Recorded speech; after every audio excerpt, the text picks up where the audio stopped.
City update ન્યૂઝમાં આપનું સ્વાગત છે। નવસારી જિલ્લાના ચીખલી પોલીસ દ્વારા પ્રોહિબિશન ડ્રાઈવ દરમિયાન મોટી કાર્યવાહી કરવામાં આવી છે। નેશનલ હાઈવે નંબર 48 પર મજીગામ ઓવરબ્રિજ પાસે વોચ દરમિયાન પોલીસે ગ્રે કલરની મારુતિ સુઝુકી બલેનો કાર અટકાવી તપાસ કરી હતી। તપાસ દરમિયાન કારમાંથી વિદેશી દારૂની કુલ 660 બોટલો એટલે કે 19 પેટી મળી આવી હતી, જેની કિંમત રૂપિયા 2,52,000થી વધુ થાય છે।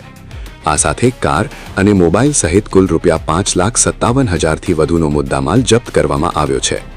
પોલીસે આ મામલે ભરૂચ જિલ્લાના વાલિયા રહેતા આરોપી અનિલ બૈશાનીને ઝડપી પાડી આગળની કાર્યવાહી હાથ ધરી છે।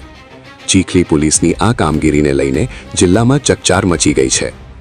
City update news Sufiyan Mulla, જોડાયેલા રહો, કારણ કે હવે શહેર નહીં સમગ્ર દેશ કહેશે।